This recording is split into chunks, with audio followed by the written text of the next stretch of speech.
The very first attempt to create a good showcase study of the ancestors of justice happened among the ancient Greeks.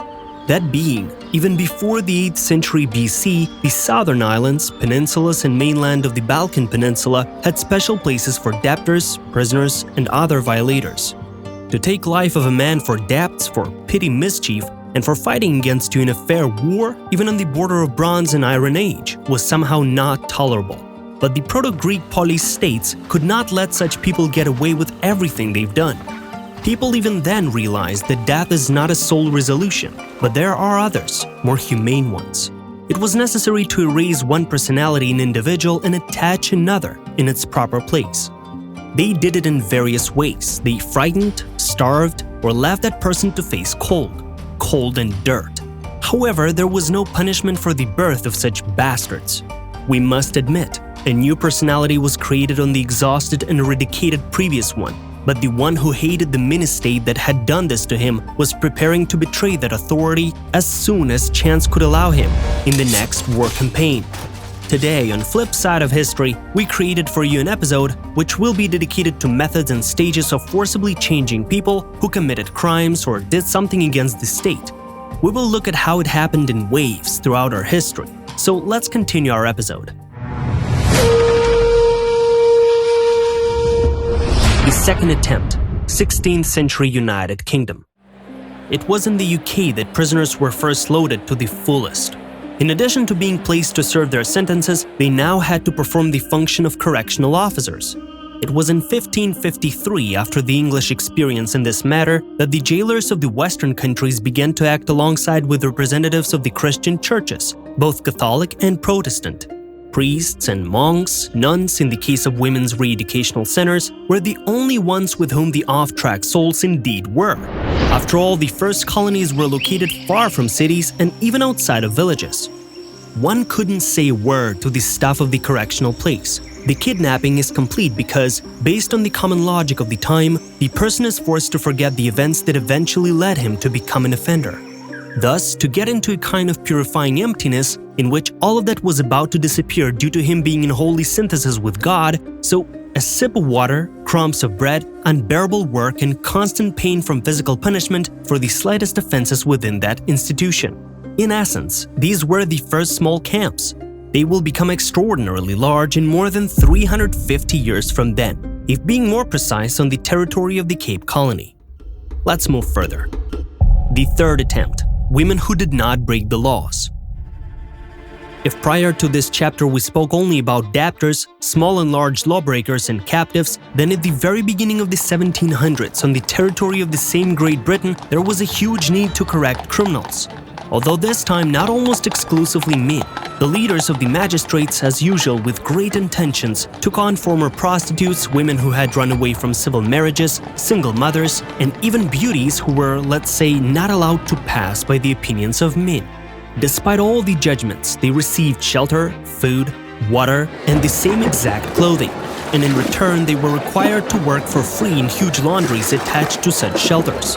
These boarding houses were named in honor of Magdalene herself. It is known that even this woman from the New Testament was forgiven after all.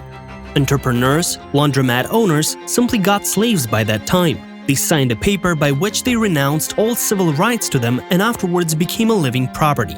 They were bald, had male names or just numbers, and all of them in the country wore the same clothes. This is how the sinful personality was erased. Just the one who brought her here could take this woman from here. Others, even if they were other relatives, were not informed of the woman's locality. But the problem was that lifespan was short, diseases were here and there, and the individual who placed her there could die. Can you imagine if that man actually died? What's then? From that moment on, unofficial slavery in affect turned into official slavery. A girl or an experienced aunt became the thing of the orphanage until the end of her life. As for the vow of silence, the unfortunates had no right to communicate among themselves. This was a rule based on fear that they would agree to some kind of riot and then hang up the jailers as soon as the nearest oak trees would be visible. Ireland. Precise specialization of such shelters. In Ireland, orphanages were set up by Catholic nuns. The Irish had the same blind reverence for the Catholic clergy as in Sardinia, Corsica, and Sicily. Among other things, which you just heard about above, there were also certain nuances in the Magdalene Irish orphanages. For one example, the vow of silence was supported by the most terrible for a delicate female body punishments, abbesses, who were to be called mothers, beat violators of a strict regime with sticks, or even whipped them. Indeed, it was possible to only talk to the sisters.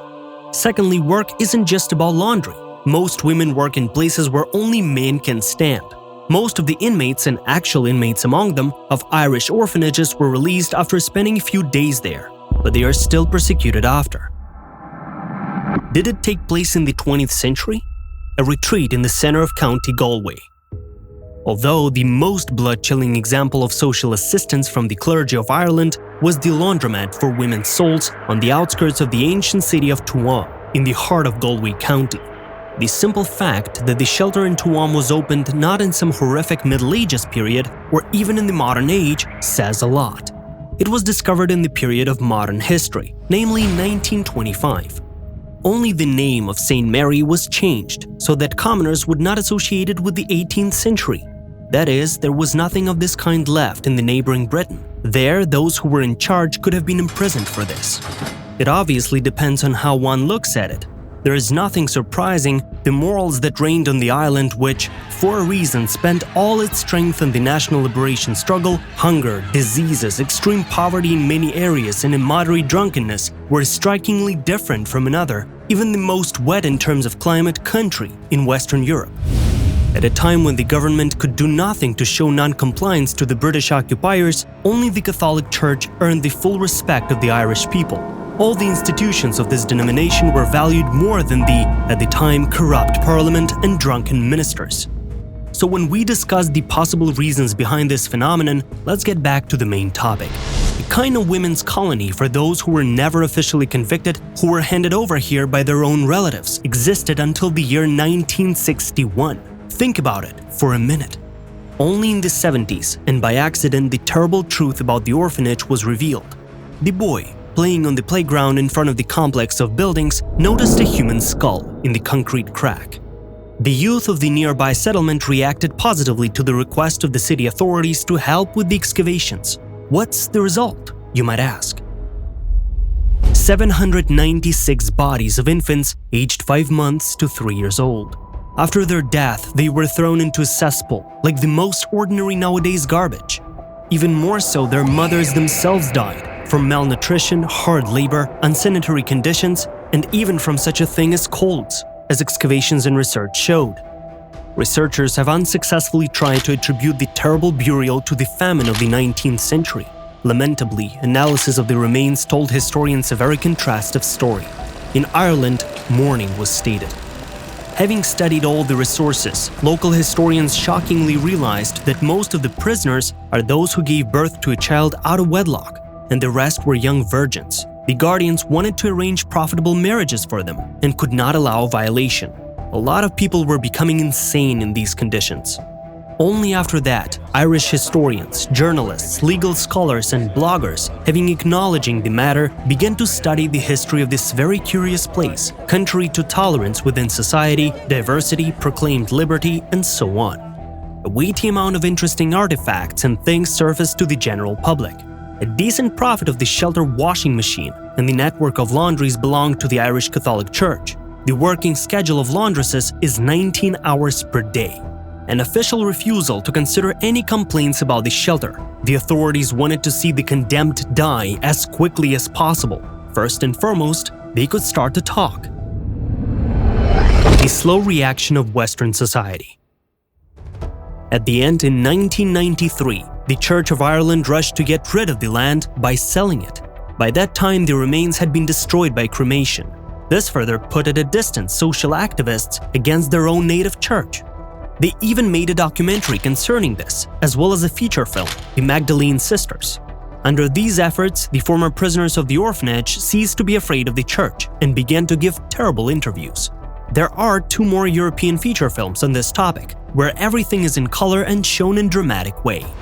But above all, the more mild Irish St. Mary's orphanage was closed only in 1996. The whole investigation ended only in 2016. All the surviving victims, around 10,000 women, were paid serious compensation, and people whose mothers, sisters, and wives were missing were given the opportunity to bury them and the children with whom they got there.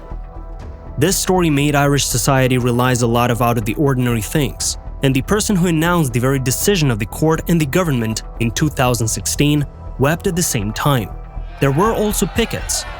And 3 years later, the Pope himself apologized to the victims, their relatives, and then made a speech of repentance for the deeds committed. Thank you for watching. Do not hesitate to leave a like and subscribe to get notified when new episodes will come out on Flip Side of History. And now, see you in upcoming episodes.